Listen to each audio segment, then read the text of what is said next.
John B. Wells, who to now. How's it going, John? It's going pretty good. How are you doing? Pretty good, man. I don't know if you just heard us, but the last few shows I haven't been able to actually host it myself. I've had my co-host running it because some issues with this new hi-fi blog talk radio now. It takes up a lot more bandwidth, so it's working well with my home internet. So gotcha. we're trying the 4G hot tonight. So if I break up at all, that's why. Just so you know.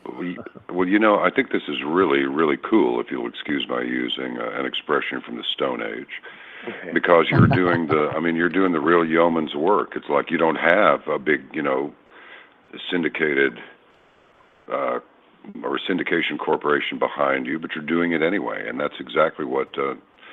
You're on the edge. You really are. Because all of this radio stuff, it's good, it's impressive. You notice everybody is a network, right? It's like, no, you're not a network. Yeah. If you got a port there on the internet, you are a station. You're not a network. Yep, you can have 50 guest hosts or permanent hosts or whatever on there. You're still not a network. What is this network thing? Knock it off. Anyway, thanks for having me on. What do you want to talk about? Talk about whatever you want. But I got to tell you though, I remember back when I was a kid, we had the underground radio because none of the suits wanted to play any of the music that we're listening to still like 50 freaking years later. But oh no, that was poison. They didn't want to do it. And so there was Radio Caravan off the coast of Britain, and I'm coming to you from Dallas, Texas. John Kennedy's last stop, bless him. And there were 5 car dealerships in the Dallas-Fort Worth area, and one station, radio station KLIF. In those days, it was known as the Mighty 1190, and they kept people literally alive on that pirate ship, that pirate radio station on that ship, because the British government wanted them. They didn't care what happened to them. They really didn't. All this great music that the rest of the Western world was listening to, the Brits wouldn't play it for their own kids, unless it was some stuffy BBC show. So what you're doing is the same thing as Radio Caravan. It's like, okay, wherever there's a connection to the net, there we are. I think it's beautiful, man. So that's why I thought, yeah, you bet, I'll go on with it. So anyway. That I've always said we got a pretty ghetto setup. It's not like we're in a studio or anything. We're just doing this from our home, from our laptop. Sounds like broadcast to me, brother. We'll call it the Wayne's World operation. The Wayne effect. The WW effect. Yeah, it's beautiful. That's awesome. So what do you want to talk about?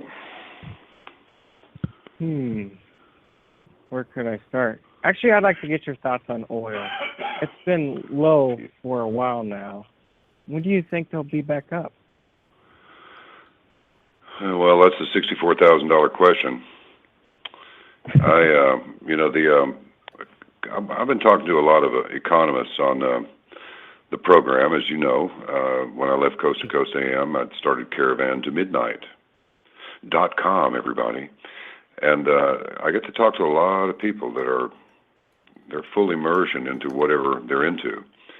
And there are economists like Joseph Meyer and Chuck Hoppus and Harry Dent and Bill Holter and Andy Hoffman. And, I've been saying this a lot lately, but it's true. As Arthur C. Clarke, famous science fiction author, wrote, for every expert, there is an equal and opposite expert. And another one that I like is when the experts are baffled, they're not experts. Well, these guys don't seem to be baffled, and they disagree on a couple of little points. They're significant points, but they're not deal-breaker points. But they're virtually all on the same page. The economy is in tragic shape. There are over 20 countries right now, including China and South Korea and Brazil. Their economies are collapsing, so it's not like get ready because one day it's going to happen. It is happening. It is happening right now. It's happening here in the energy capital of the nation. Do you know where that's at? Well, I thought it was Houston. They called it the Energy City in Rollerball with, back in the day. But I would call them like #1 energy exporters, But where does it all come from? Well, I don't know. A lot of it comes from, I don't know if you've heard of it. It's the Thunder Basin in northeastern Wyoming. Is that where you are? Yeah, it's logoed everywhere. The energy capital of America. And okay. It's hurting us too. The coal and the oil. Well, yeah, and fracking's gone, bro. Fracking's over with, at least for the foreseeable future. I mean, down here in Texas, we're seeing regular gasoline at what used to be the most expensive Chevron on the whole highway. It's like $2.36. Mm-hmm. So, yeah, it's going to go down some more. Actually, I want to say that I saw a figure of it's already at around $40 a barrel, but it's not being reflected in the price yet. But it will. It's going to drop some more. It's going to drop into probably below $2 within the next couple of weeks. I don't know what these guys can do to fix this, but more than that, I'm not sure that they want to fix it.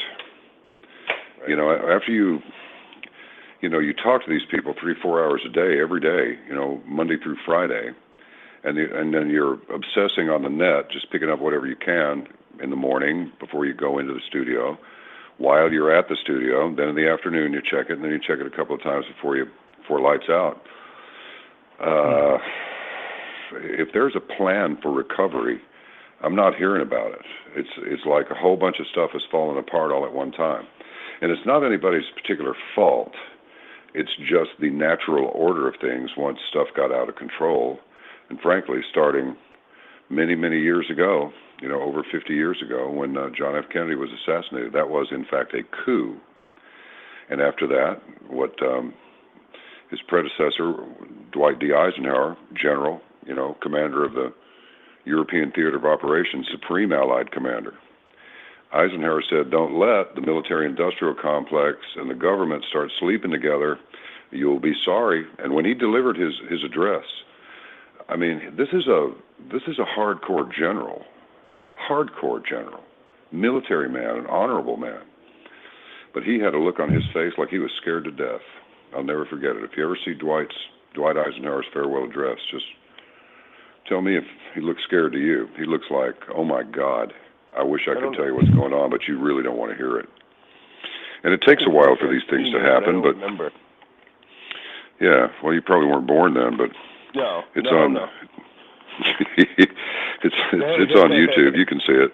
Yeah, I'm sure I have, but the thing about it is, brothers, it takes a long time for these plans to be laid out. People nowadays, they want instant answers to everything. They just want the answer. They got a question, they got a problem, they want the problem solved, they want the answer. They want it right now. Well, you can't always get it right now. You're going to have to wait. And if you can wait long enough, stay alive, and people who are like-minded, they stay alive, or at least if they're not, they write down what they found before they check out, which has happened many times. After a few decades go by, you can see what happened.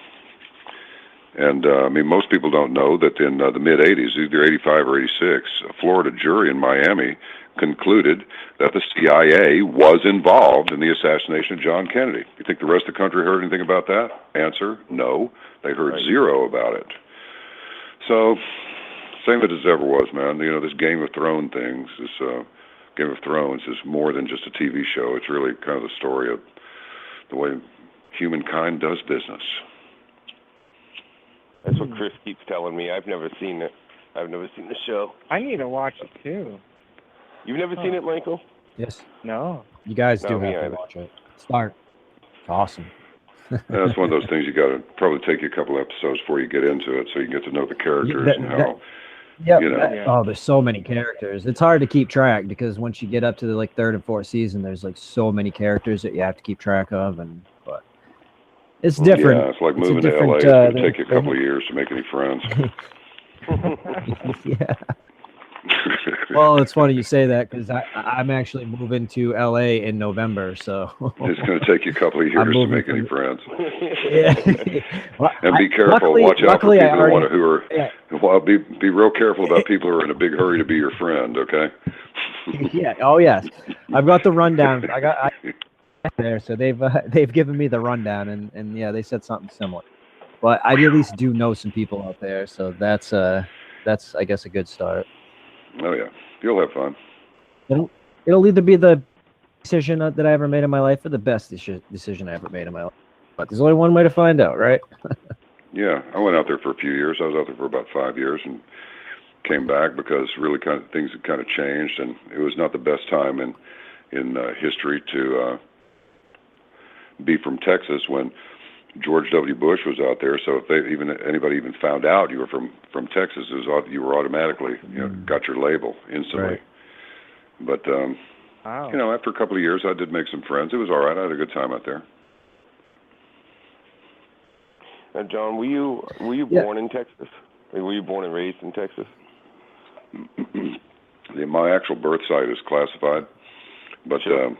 I've been here. I got here as soon as I could. I got here about age 5. Right. Okay. So I'm not a native. Yeah. So you guys are in your 20s, I take it, yeah? Oh yeah. I'm 33. Mark's 34. Okay, good. And that's even better. But Michael is 21. Michael's the young guy. Oh, that's a good spread. So what I'm asking you sort of be the spokespeople for an entire generation, which is borderline ridiculous, but what are the kids, the young people, what are they talking about? I see a lot of people, they're awakening. Are they? I'm telling you. Oh yeah.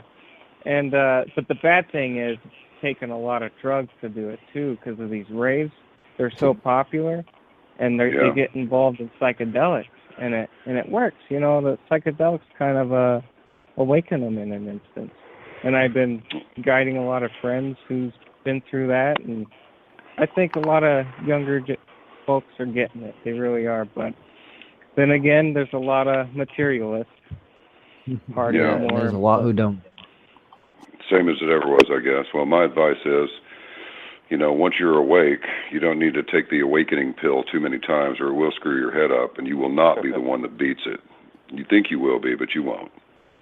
There are some things that are just the way they are, and there's no way around that. You can survive it, but you will not be the same if you go too far with this, and you may not be able to recover what you lost.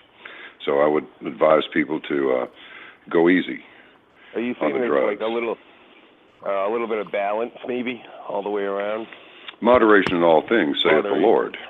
Just, don't get crazy with any of it, and you'll probably be all right, but don't ever trust somebody else to tell you that something's safe, How do you not go crazy, though? Doesn't it feel crazy living in this world? Well, you got to have faith, man. That's all there is to it. Of course you have faith, but that's the only thing that'll keep you sane. You can't change the things that have been set, but you can make a difference in that newfound wisdom. Yeah, if you lose your head and your heart, you're done. You're just in panic mode all the time. So it's between every individual and their perception of their creator. It's not between me and them. It's between them and their creator. How they do it, how they worship, what they pray to, what they think about. But what's being thought about, people talk about manifesting. But the only time they talk about manifesting is when they're manifesting like something good. Well, you can also manifest stuff that's not good. And you can do it on a mass level. So, people really need to control what they think about. They don't need control by other people. That's the ideas that are those are the ideas that are circulating in government and positions of powers now. Is that you people are just such dumbasses that you need somebody to control your thinking process, and that way madness lies in a collapsed civilization in short order. Preceded by a lot of chaos and unnecessary bloodshed. It's up to individuals to decide what it is that they're going to believe, and what they're going to accept, and what they're not going to accept. And you have to turn to something bigger than yourself to do this, because the individual Sometimes is very, very powerful, but at the same time is very small. So they're macro and micro at the same time. Yeah, sorry, go ahead. Oh, I was just saying, sometimes we need something stronger than ourselves. Oh, we always do, man. Unless you can reinvent yourself and reincarnate yourself. Unless somebody can tell me where they were before they were born and what they were doing and where they're going after their body collapses and their little spirit goes floating off.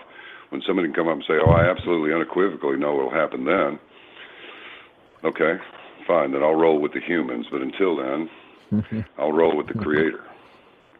There you go. I like that. Yeah, you got to do it. You don't have to be a fanatic and go around on your knees all the time. It's a state of mind. It's not a state of, posture or position, physical position. But that's where I come up on that stuff. And right now, once you're fully immersed into this long enough, I've been watching this for many years, and I thought, am I really seeing this, or am I just thinking that I'm seeing it? Is this really happening, or is it just me thinking that it's happening? And why am I thinking this? I feel, I feel that. But there have been some plans laid for a long time, man. Long time. All the way back, before the 1700s. Albert Pike wrote his book, Morals and Dogma. I want to say it was in 1789. I may be off a few years, but not many. But no, global domination, thought control, every kind of control.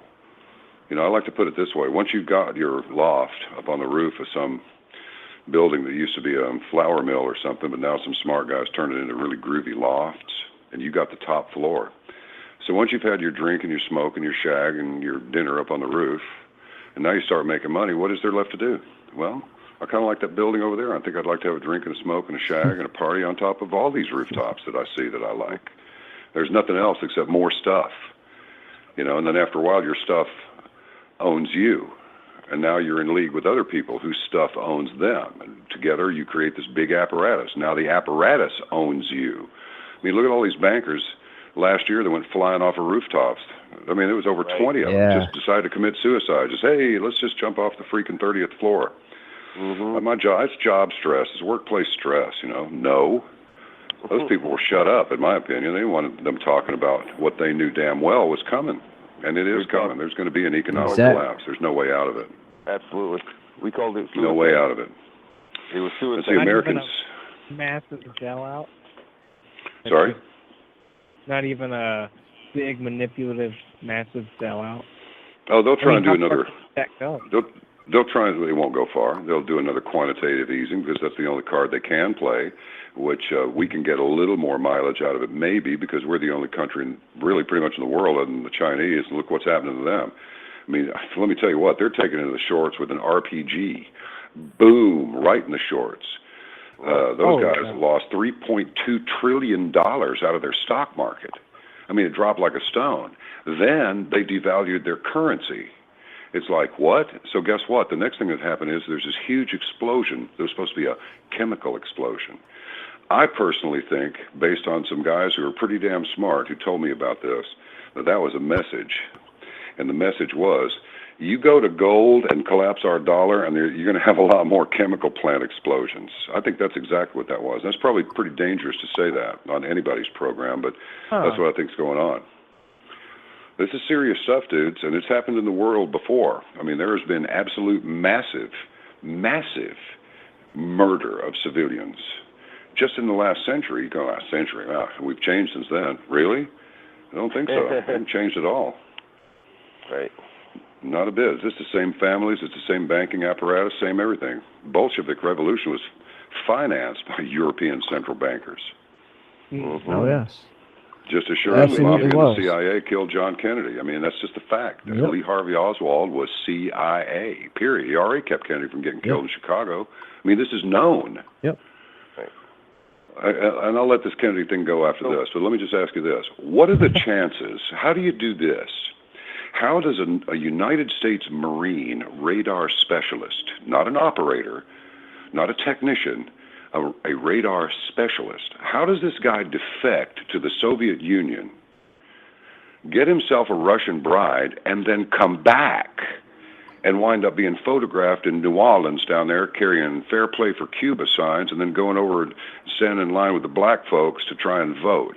And all of this is being caught on film.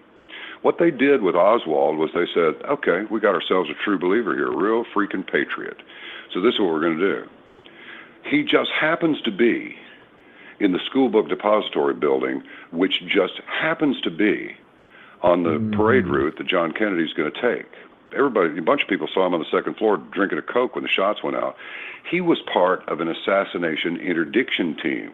Tosh Plumlee said that he was flying guys in with rifles to stop the assassination.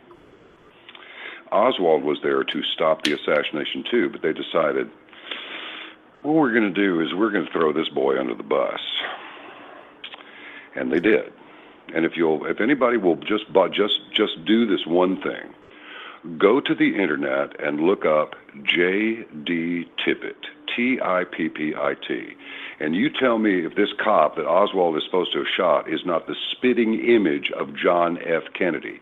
And I assure you that that is Tippett's body lying on that slab, because it looks mostly like Kennedy, but not completely. But you think, well, he just got shot in the head, so he probably looks a little different.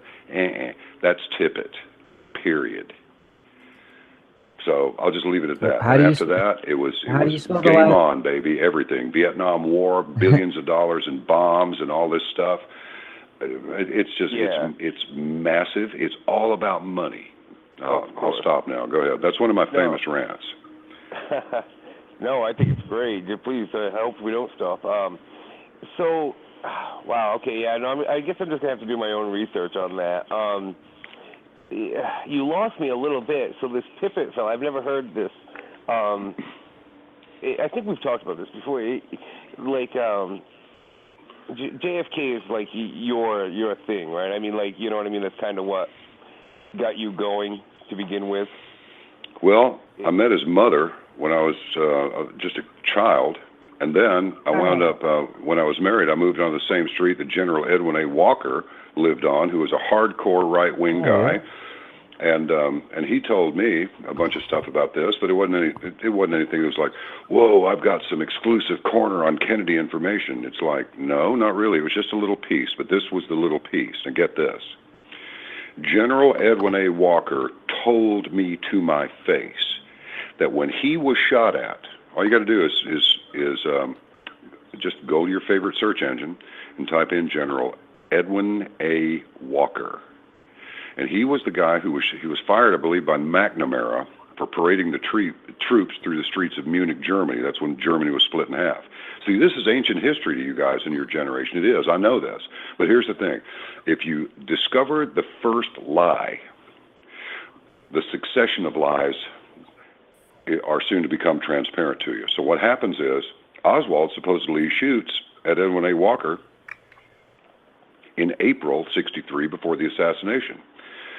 General Walker told me that the call that went to the jail, it was either Highland Park or Dallas. I suspect it was Dallas, but it might have been Highland Park. I'm unclear on that, but it doesn't matter. It was one of the two police departments, probably Dallas, because Walker's house is down on Turtle Creek, and that is mostly Dallas turf. You go a little farther down Turtle Creek, and it turns into Preston. Now you're in Highland Park. So I think it was the Dallas cops. The call that got Oswald out of jail, because he was arrested for it, came from Bobby Kennedy himself.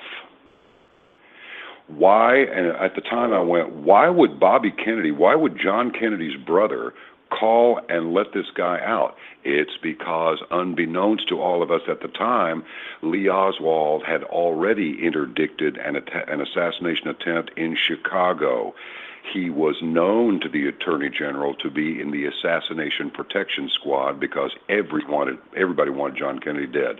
The Russians wanted him dead after the Cuban Missile Crisis because the Russians had to back down, move their stuff out of Cuba. They wanted him dead, okay? Bobby Kennedy had launched a war on crime.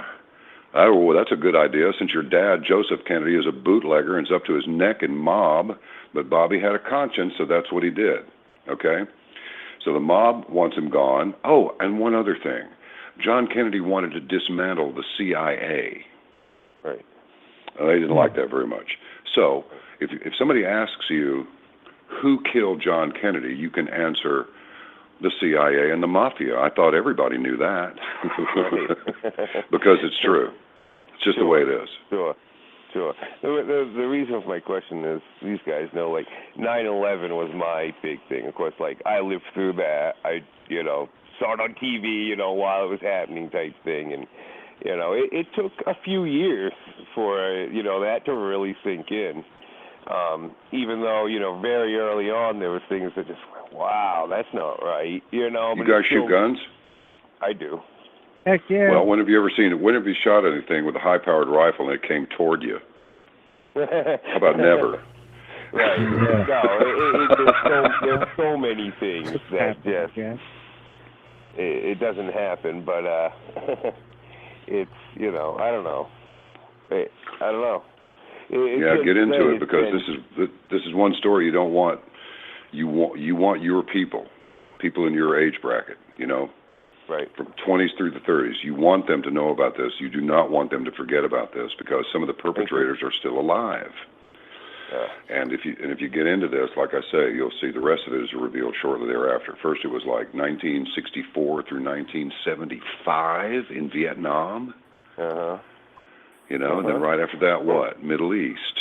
Start getting hostages taken. Is, to me, it's like, we was talking about at the beginning, I started putting together, it's connecting the dots and, putting together, my lifespan of things that had happened, my folks' lifespan of things that had happened, and, et cetera. And you start thinking to yourself, well, geez, is, like, really everything just rigged? Has this, like, everything been played out since the very beginning? And, the short answer is yes. Yes, it has. You're correct. You're entirely correct. The answer is yes. We've been played. My son told me one time, he goes, Dad, I think your generation got set up big time. And I said, well, you're absolutely right about that, because we believe this stuff. My own mother just couldn't. And she wouldn't. My mother was no dummy, She could not imagine that what we call the mainstream media, Huntley and Brinkley on NBC, and all these guys, and no girls at all in those days, except maybe for the Dorothy Kilgallants, who was a journalist, and maybe a couple of other ones. But the frontliners in mainstream media were all guys. Could not imagine these people would lie. Cronkite was on CBS, World War II correspondent. The United States wasn't even a world power until after World War II. We were just an agricultural nation. That's it. But we got it together real quick. Well, that was all part of the plan. Anytime something happens politically, you must understand this and embrace this. Anytime something happens as the result of political machinations, that it is planned. It is not accidental. It is not just well, what did you think was going to happen? It's like, not that side of it. It's like, well, what did you think was going to happen? Do you ever feel, I don't know the word I'm looking for, judgmental or just so critical when you look at something that happens, like when it first happens?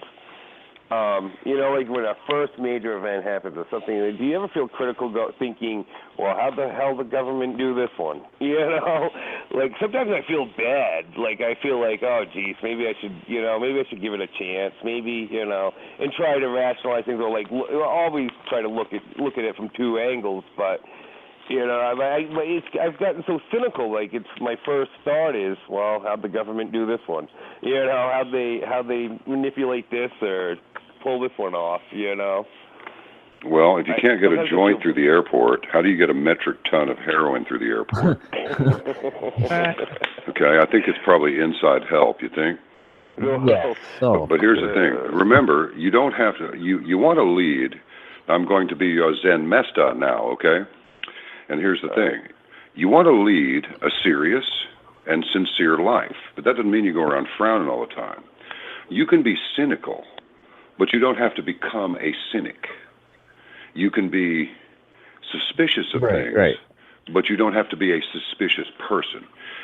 Don't drink that Kool-Aid yourself. It's okay to have it sitting on the bar, but don't drink it.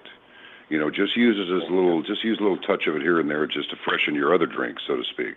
But don't be drinking that stuff straight, because if you do, you will lose your objectivity, and you'll just assume that absolutely everything is a conspiracy, and everything is not a conspiracy. Yes, like we've these flashes that are just popping up now.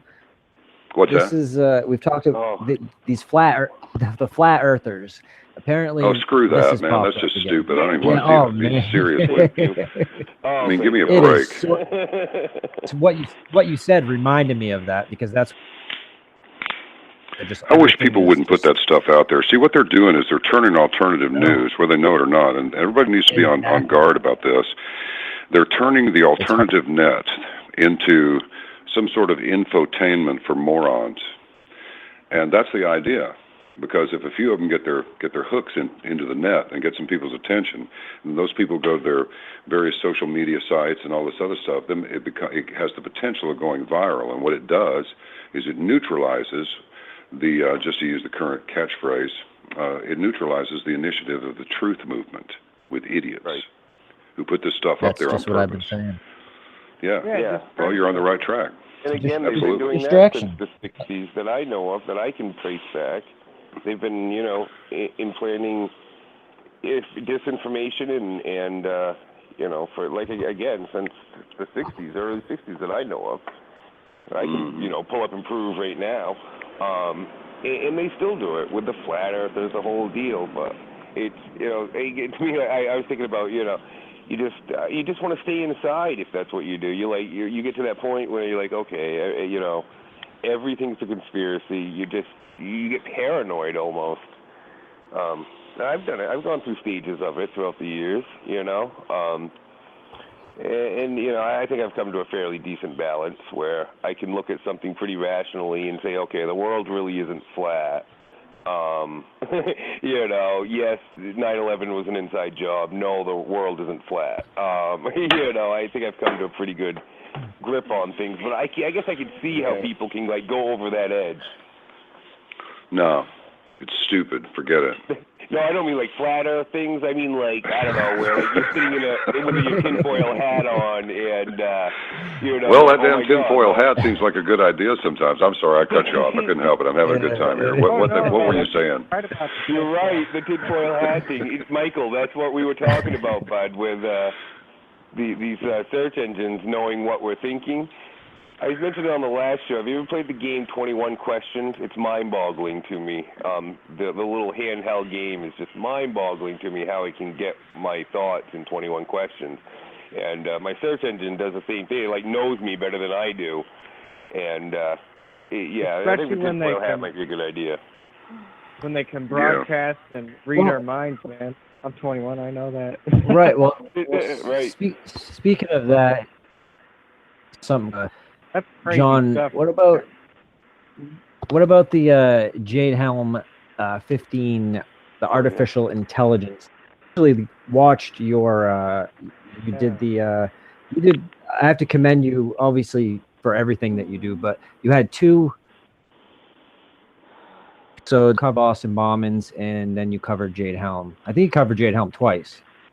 Or something like that. But the Jade Helm, anyway. So what are your thoughts on that? I'm kind of curious. Well, I don't know what they are. Go ahead. After what? I was just gonna say after you had done the show on. I only saw one. I didn't get to check out the other one. So I can't remember your opinion on it, but I'm just curious. Here's the thing. I know there's a lot to it. Yeah. Did you ever see this movie called Being John Malkovich, where these people were going in and out of his head, and they were it was like an attic, they're walking around in it. Yep. That's kind of what I do with myself, but I got to tell you, there are a bunch of closets up there in the attic, and so I heard everything that DJ had to say, and so now I'm just waiting to see what else comes along. I heard what you had to say about everybody being turned into a little individual node. I know for a fact. See, here's the problem. We would your eye can only focus. This is just my analogy. Your eye can only focus on one thing at a time. Now, it can see many things. You got a sort of a semicircular view. But as far as looking around, as you look around your studio right now, You can only focus on one thing at a time. And that's what's happening to us. We can only focus on one thing at a time, but we know that there is a room before us that we can see with our semi-panoramic, well, I guess it would be panoramic, our panoramic vision. We can see the whole room, and we can see there's a lot of stuff going over there. Oh, look, that's pretty ugly over there in the corner. I'm just staring straight ahead, but out of the side of my eye, I can see there's some fire over there, and, you know, I don't know what the hell's going on over there, but there's a bunch of stuff going on, and yet we can only look at one thing at a time. So what you do is you get your data, and you just store it away. You just do like, well, like the old Sherlock Holmes stories. Sherlock Holmes, he had this massive card file, and he said, I don't keep stuff in my head. He didn't say it this way, but because there's no reason for me to remember things which I can go to my file and look up. Well, that's right. So, and, you know, you just carry a few tools in your toolbox in your head. If you need anything else, you go back to the shop and get your specialty tools, which started in his case with his card file. So I'm not going to say that everything that I heard regarding Jade Helm is the absolute truth. What I say is that it was presented in a compelling manner, and I have made note of all of it. But now, that cannot be all of the information that there is, so I'm waiting for more. Do I think it's possible that troops and equipment are already in place? Special Operations Command is known for, they dress in blue jeans and flip-flops and shorts in the summer and muscle shirts, got long hair and beards. The only way you can tell these guys is because, well, never mind. That's probably not a good thing to say over your program. But anyway, if you know what you're looking for, you can spot them. I'll put it to you that way, if you know what you're looking for. But these guys blend in. They look like regular people. They really do. Oh, yeah, you know, tats, muscles, but mostly confidence. It's they walk with aplomb, shall we say. APOLMB, that's a good word. People say, I walk with it. I'm happy to report. But anyway. Yeah, well, anyway, that's how these guys look. Now, they may already be in place. They may be put in place to control things such as, what's the best time to hit your enemy, when he's strong or when he's weak? The answer is obvious. So if we do have some sort of a financial collapse, then we're going to want some people put in place to keep things from getting into the fan so bad it starts bending up the blades and the propeller comes off the hub and starts, you know, running around the room. So it could be that. It could be that this military equipment is going to remain in place. It may not be necessarily repatriated back to the depot from whence it came. It could be that what this exercise is to get a whole lot of military equipment, a lot of military personnel. The rumor is there's only 1,200. Well, let me tell you something. 1,200 SOCOM guys can do a lot. Okay? If one dude, with one moron who is Muslim, kill the infidel, if one guy can go into a cafe and pull his ripcord, what do you think 1,200 Special Operations Command operatives can do? They can run the world is what they can do, I mean, so to speak. So it could be that something huge is coming. Now, if you talk to Jonathan Kahn, which we did on Caravan to Midnight, you know, he's convinced that something bad's going to happen because of the end of what the Jews call the Shemitah. You know, stuff happens on the 7th year, which is a Sabbath year, but stuff really happens when it's the 7th year of the 7th cycle of 7 years, or in other words, at the end of the 49th year. And he's pretty much convinced that bad stuff's going to happen. Then another guy came on. I'm kind of with him. Gil Broussard came on and said, okay, let me tell you some more. He goes, this Planet X thing that NASA's first it's there, then it's not there, and no, it's fake, no, it's real, no, these are doctored, no, they're actual photographs. See, it's all confusion. You hear in the Bible about the Great Deception. Brothers, we are living in the Great Deception right now. You can't get a straight answer out of anybody. Right. You know, look at Edward Snowden. Is he real? Is he not? This week, on Monday, I talked with William Binney, the godfather, NSA whistleblower guy. And then Tuesday was Ray McGovern, CIA guy. He got beat up just for turning his back on Hillary Clinton. Oh, troublemaker, big troublemaker. He understands that our security services are being used for purposes that they were not designed to, be used for. He knows this. So what you're seeing is you're seeing things come to, I hate to make a zit reference, really, but things are coming to a head. They really are. John, and have you... Sorry, go ahead. No, you go ahead. Have you, going back to Jade Helm, have you heard about, we had a show on it, about it being linked to, like, artificial intelligence? Oh, definitely. And, okay, all right. That like is mind-boggling to me, the effects that could have. Well, you were just talking about how your computer knows more about what you're thinking and what you're doing than you do. You know, the whole idea is to look. The easiest way I can put it to you is like this, and this may seem like an overly, make simplistic look complicated, but I've used this analogy many times, and I think it's a good one.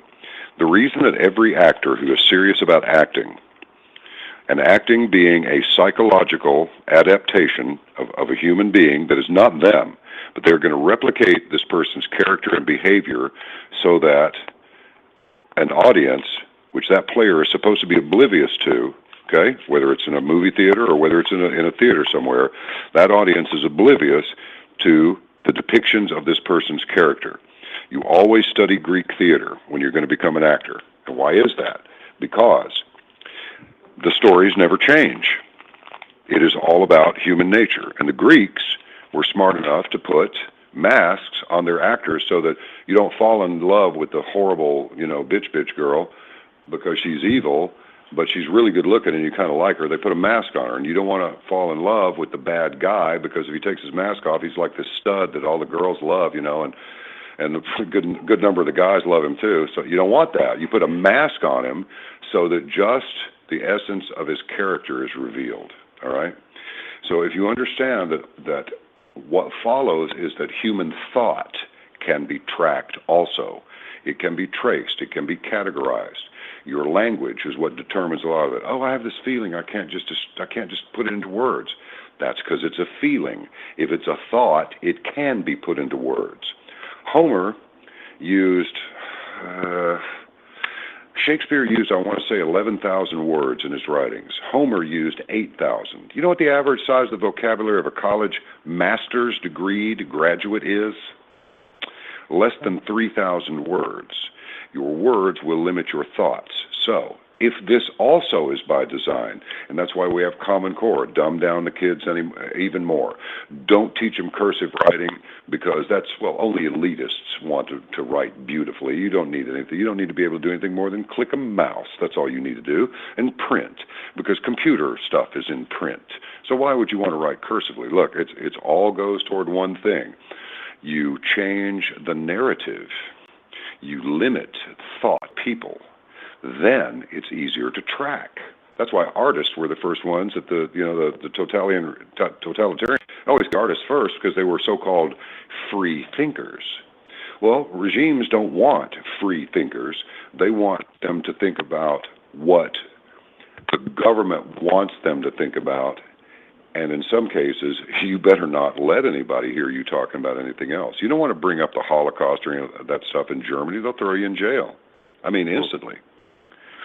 Do you see where we're headed here? And so if you can do that, and you can seed the air with nanoparticles and perhaps even pico-sized particles, which are way smaller than nanoparticles, and you can get people inhaling metal, but it's in nano quantities. So the trace element of the trace elements are there, but it's not enough to actually kill the organism, being the human body. Now what do you have? Well, depending on what frequency you play with, because everything is based on electromagnetism, from gravity to vision to communications, it is all, to consciousness, it is all electromagnetic frequency radiation. That's what it is. If you can narrow the bandwidth on which human beings are thinking, you can figure out what they're going to do before they know what they're going to do. And that's what artificial intelligence does. The artificial intelligence is like a good pilot stays ahead of the airplane. What are the next two things I need to do? Artificial intelligence stays ahead of the human beings. What are the next two things these human beings are going to do? This human or that human or these humans? And they can quantify it. with a high degree of accuracy. Remember, everything that you think is current technology is rubbish compared to what actually exists. I used to say 30 years. Somebody came on Coast with me one night and said 40 years, and I got recently that said, how about a few hundred years? Okay, well, yeah. I'll roll with 30 or 40 years. That's far out enough. So, I mean, the Navy had fax machines in the 50s. They did. We didn't get them till the 80s, mid-80s. Well, the damn thing was invented in the 1800s, but got no play until the Navy decided to develop it and deploy it in the 50s. So let's go back to the big book and just say, just like old Solomon said, there's nothing new under the sun. Nothing. Nothing you can think of is actually new. It has already been from ancient times, and it has. Let's take this Bosnian pyramid. Everybody talks about the Great Pyramid of Giza. Ooh, that's really cool, you know. Well, Dr. Sam Osmanagic, Bosnian, came on the program and revealed to us he's the discoverer of the Bosnian pyramid.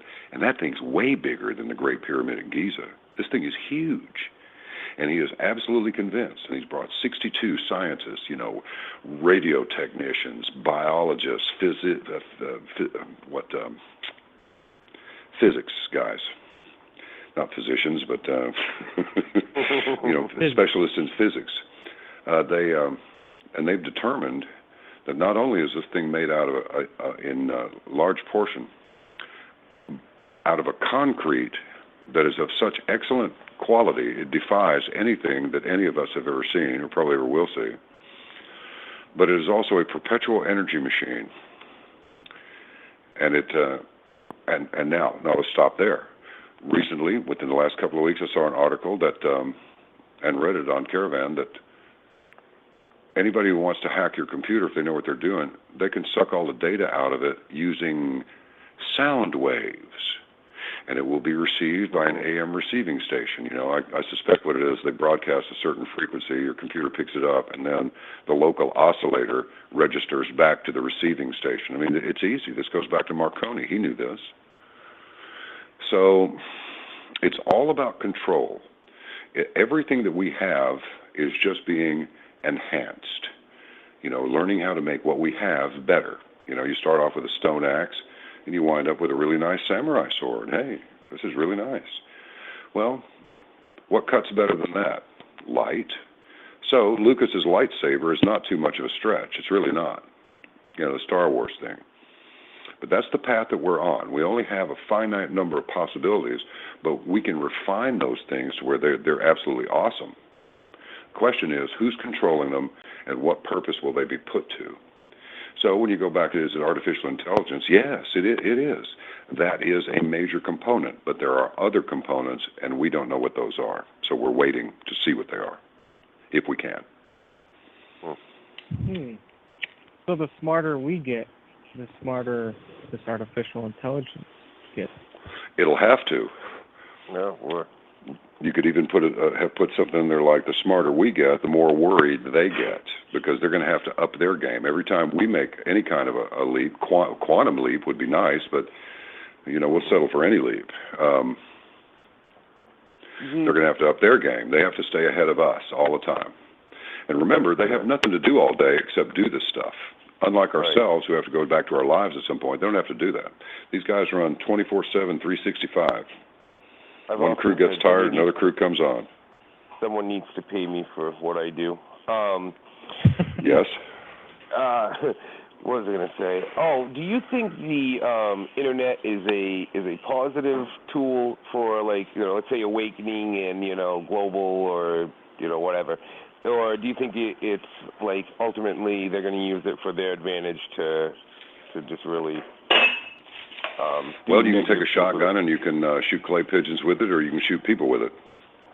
So it is both. I think it is the greatest tool for information accumulation and actual intel, not just information, but actual intelligence ever created. It is also the greatest device for spying on people that has ever been created. So you never get something without a price. And all these people out there, I've said this many times, everybody they want everything to be free. They think everything should be free. Well, there's nothing free. Nothing. And as soon as they get their minds around that, they'll get off their dead backsides and, maybe go out there and see what they can do, find out who they really are. No, they won't. They'll rob it from their neighbors, but that's okay. No, those are just the cretins, man. Well, that's what's meant by the poor will always be with you. Poor folks have poor ways, and that's what they do. It's not that they can't do it. It's just that they won't do it. Right. No, you're right. You're right. These humans are a wacky bunch, man. They're dangerous, and they're superstitious, and in many cases, like Spock used to say, they're illogical. But they are all capable of breaking free of those chains. I mean, it's like playing a crap guitar. You're not going to ever play any good songs unless you get rid of that crap guitar and get a good guitar that you can actually play. That thing's got strings on it like some wire coat hanger strings or something. Get rid of it. Take the chains off your body, and in this case, take the chains off your mind. You have to do it. And there's plenty of stuff that's trying to chain your brain up. And most of it's superfluous. It's going to add up to nothing, while the important things are ignored. Well, can't blame the people for that, really. They're being pushed in that direction. Look, you ever seen the bumper sticker, politicians prefer unarmed peasants? Don't even bother getting into a fit of morality over any politician that you hear speaking. They wouldn't do it for you. They're a bunch of backside covering, amoral people that they're perfectly content and totally prepared to expend however many lives are necessary to either conceal the truth or to put forward an agenda that they think is beneficial, starting with them, and then maybe there'll be something in it for everybody else, but it mostly starts with them. Of course. And you go to the Oxford Universal Dictionary and look up the word politics, it takes up a whole page. Politics is not a good word. No. I mean, am I getting through here? I don't want to just, talk at you, but I want you to understand we're in some pretty deep stuff now. We really are. There are a lot of things that are coming to a head all at the same time. Well, people okay. So that being all said, what's the end game? Do you any ideas? Revelation. Yeah, it sounds crazy. I'll just tell you straight up, it sounds crazy as hell. But everybody needs to get past this UFO things. These things exist.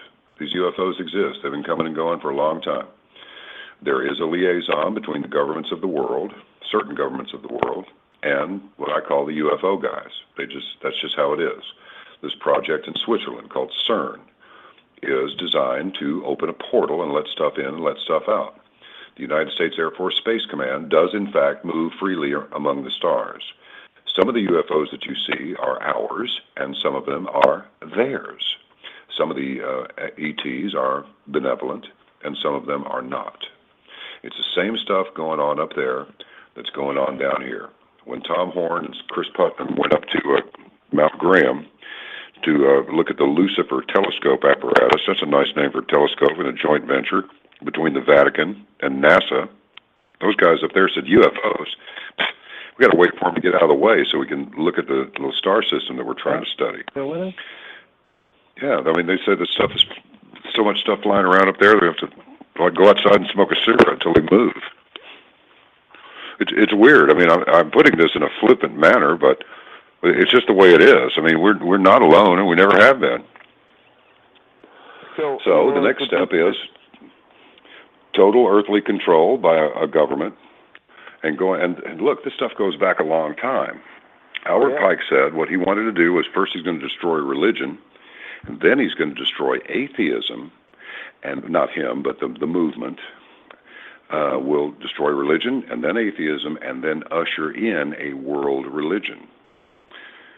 And so, if the Bible wants to call them fallen angels, and we want to call them UFO guys, a rose by any other name smells as sweet. This stuff is known.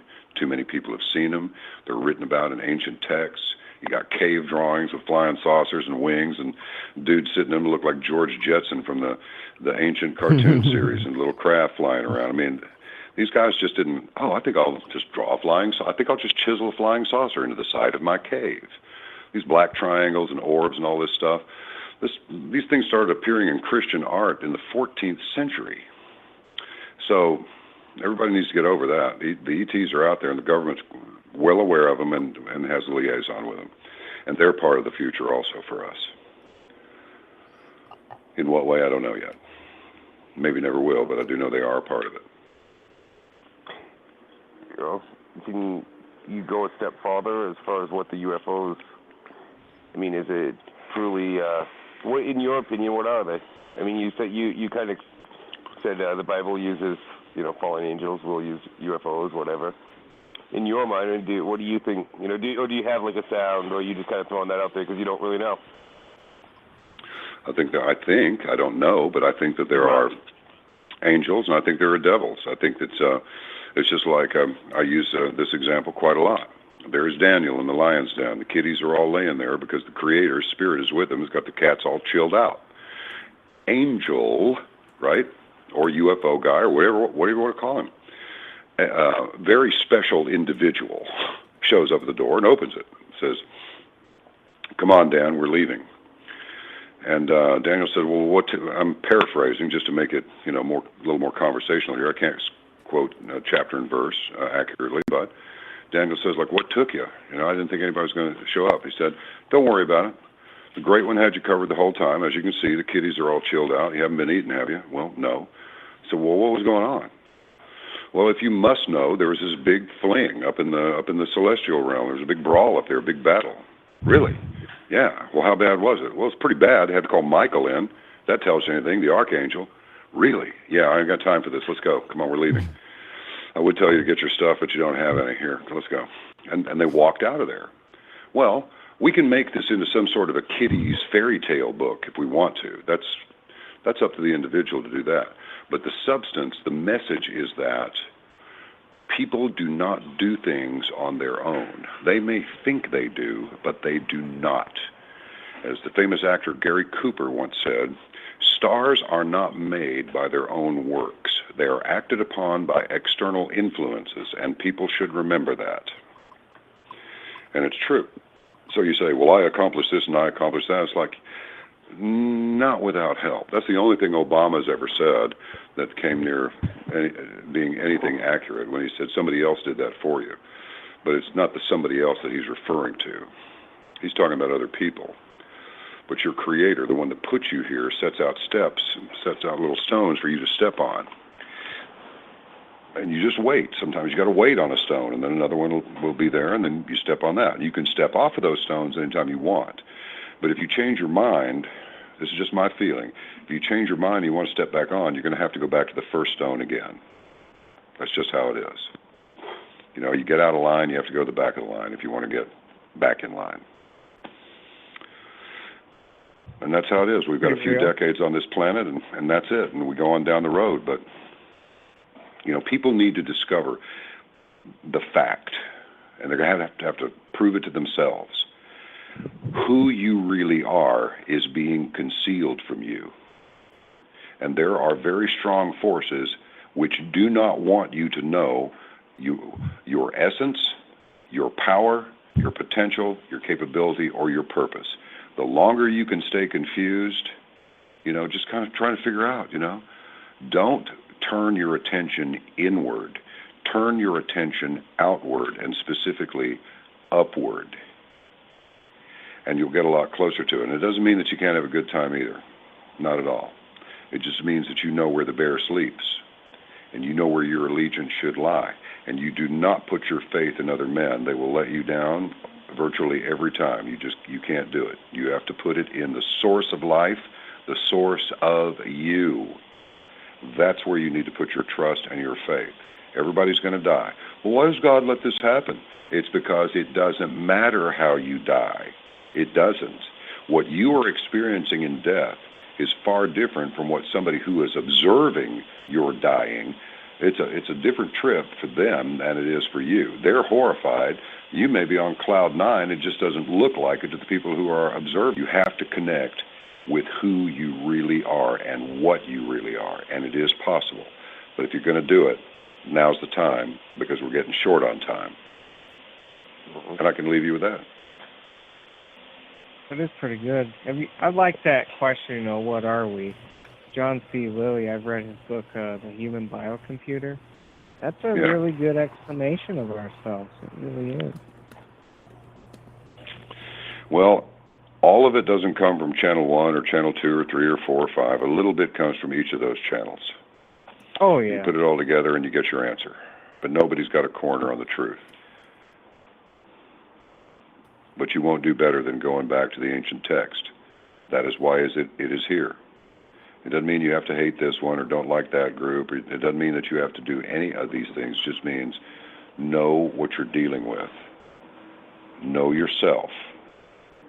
And then carry on. And you won't worry. You won't have anxiety because you will know who you are, and you'll have a sense of mission and purpose. And it won't make any difference if you're in the penthouse or if you're in the cabin out there. It won't make any difference because you know everybody is the same. You know, everybody looks silly, you know, when they're standing there, you know, naked in the shower singing. Everybody looks stupid. They tell people all the time, when you're going to give a big speech and there's a big room full of people, just imagine that nobody in there is wearing any clothes. Well, what that means is they're all just people. They got to scratch themselves sometimes. They got to hit the head every morning. They're not special. Or as Pete Townsend wrote in an old song, it's an eminence front. That's all it is. It's a put on. They are just people, nothing more, nothing to be afraid of. What you need to be afraid of is your lack of faith, because without faith you won't make it. You'll lose your mind and panic. And you neither, as Josie Wales said, you'll neither win nor live if you lose your head and give up, which you will without faith. Well said, man, and a great way to end the interview. Well, I hope I didn't just chew your headphones off, man, but it was a pleasure coming on your program with you fellas. No, we were happy to have you. Well, look, I love all people as much as they will allow me to, and I want the best outcome for everybody who's within the range of your cybercast. You know, I want the best for them. Absolutely. I want them with us. I don't want them on the outside looking in, feeling like I blew it. Well, I could have prevented blowing it, but it's all is lost now. Now I have to go to the back of the line again. Okay. Call me up again sometime. We'll raise some more cane. All right. Absolutely, man. We'd love to get you back on the show in the future.